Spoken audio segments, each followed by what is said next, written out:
Jeremiah, how are you, man? Yeah, I'm good, man. How are you? Not bad, not bad. Where have you been? Man, I've been recovering, and just staying focused, just trying to like stay fight ready, know, and improving also. Has it been hard not being able to fight for almost fucking two years? Man, I'll be lying to say it wasn't. It definitely was. It was tough, man. It was tough. I just couldn't. I just had to keep my faith high and just keep pushing forward. It was trials and tribulations, and I appreciate every moment of it. Was it injuries? Was it just time off? Was just all sorts of things? It was a little bit of all of it. I don't even like saying that word anymore, but it was definitely that, And everything's happened for a reason, man. I improved so much since then. Awesome. When they give you the name Themba Gorimbo, did you know who he was at all? Oh, I've seen him fight. Yeah, I knew who it was. Yeah. What do you think of the matchup? The matchup is good, man. Like, style makes fights, and this is definitely gonna be a banger. Yeah. On paper, it's a fun fight between two guys that come forward, look for finishes. Is that kind of how you see it kind of playing out? Yeah. It's gonna be fireworks, and it's gonna be the one that really connects, and the one that got more power and more technique, and actually composed also. Was this the longest layoff of your career? Nah, when COVID hit, Right. this happened to me, and I got the call short notice, a week, and I came in balls blazing, and y'all seen how that was, and this is kind of how it feels. I feel like I'm back home, and to show the world how great I am, and like pause the crowd, shock the world, and that's what I'm gonna do. Do you believe in a ring rest at all? Nah. Did I just tell you, like, when COVID hit, wasn't that like it was like 2 years and a half, and I came ready, and that's how I feel. I feel even way better than that right now. So obviously, not fighting sucks, but you were in the gym getting better, right? Exactly, getting better and better, and like just tightening up my craft like no other. Like I'm so amazed, and not just like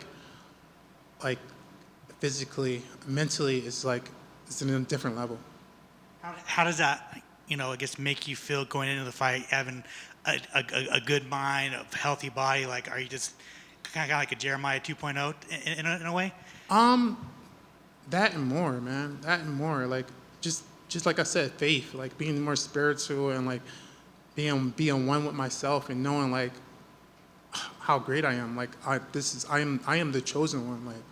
Like I don't have this power for no reason. Like. Obviously, with your team being on fire and everything, just kind of just keep rolling. Yes, to that motivates me even more. Just knowing like I've been putting this work in with these guys all the time, and they know what I have, and they know what I can show the fans, and like they know. So I'm happy to have them and watch them grow in the sport also. Speaking of your team, were you surprised with Sean getting matched up with Michael Morales? Nah.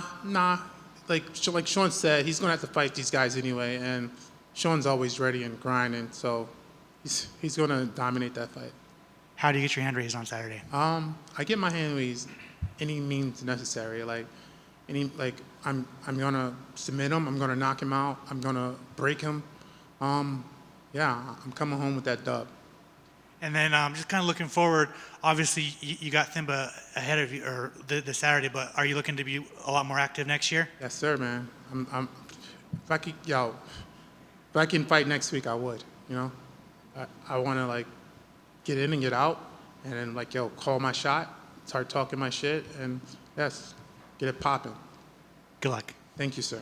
How much of this time away was spent on the mental side of things as well as just the physicality? You talked about coming with a better mindset as well as the physicality. How much of that time was spent focusing on the mental side of this game?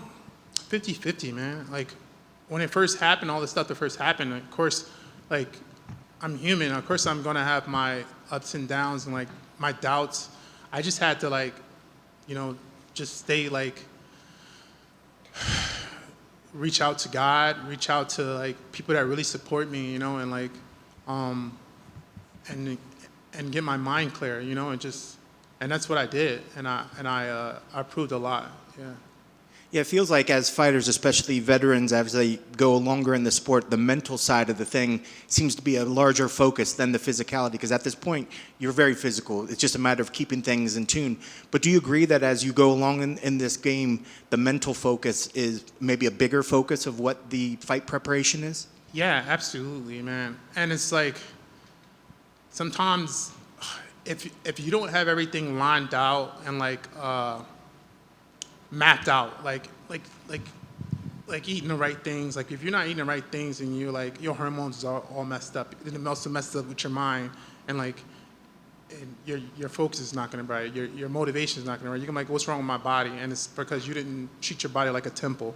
And once you started getting that and knowing, listen to your body and treat your body like a temple, everything will fall in line. And then, yeah, you know, like you checked out every box.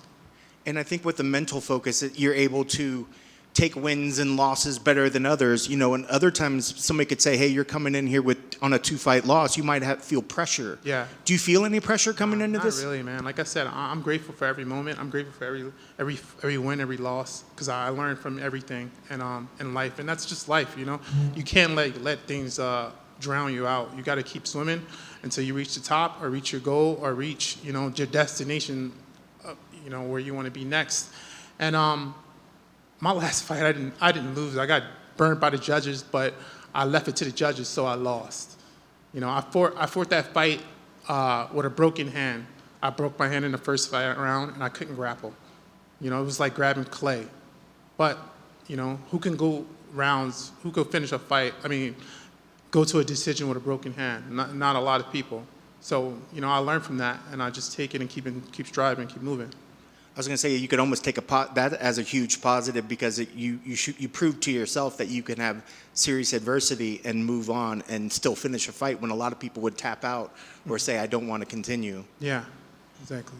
You know, looking at this fight, is just getting a win enough, or do you want to go out there and show people and get a decisive finish or submission and really reestablish yourself as Jeremiah Wells 2.0, as Alex said? So I'm not trying to do too much to like flood my brain. I just want to be precise and work on everything that I've been working in the gym and working in at home, and everything will come in place. Like that finish will come. I'm not chasing anything. Like when you start chasing stuff, it's gonna keep on running from you. I'm just gonna be precise. I'm gonna pick my shots. I'm gonna work on everything, like I said, working on, and that finish will come. That win will come. Do you pay attention to other fights in the division? I know you're focused on Saturday. You're focused across the ring, but there is a big fight coming up, UFC 322. The welterweight belt's back up on the line. Do you have thoughts on that fight, and do you have a prediction, or how do you think that fight's going to come out? Oh yeah, I watch welterweight fights. Not as much, but yeah, I definitely watch that fight. It's the champion, you know. So I think the champ. I think the Russian's gonna win. Interesting. Yeah. Yeah, I like it. Goals for 2026. What sort of things are you? I know you want to get through a win on Saturday and look forward, but for 2026, how many times do you want to get in here, and do you have any sort of goals set for yourself for next year? I want to fight as many times as I can. Five fights is my goal, you know? Yeah. That'd be great to see. Best of luck on Saturday. Thank you. Just one quick one for me. Talk about fighting through pain. Obviously, what's top of mind in the MMA world is the Tom Aspinall, Cyril Gane fight. There's been discourse on both sides about Tom fighting through pain. That's not really the question. Just the eye poke situation. What do you think commissions and the UFC can do to kind of rectify a lot of the issues that we've been having? Some say like an automatic point should be taken. Some say they should change the gloves. What are your thoughts? Well, the gloves thing don't work apparently because we already changed it and they changed it back. So why do that, you know? And take a point immediately. You shouldn't have a warning, you know? You take a point immediately, the person's like, all right, now I'm down. I'm gonna keep my hands closed at all times. Now you know you fucked up, so you're gonna keep your hands. You're not gonna try to poke him. If you poke him again, then take another point. I think that would be the smart decision. Good Good luck on your fight. Thank you, sir.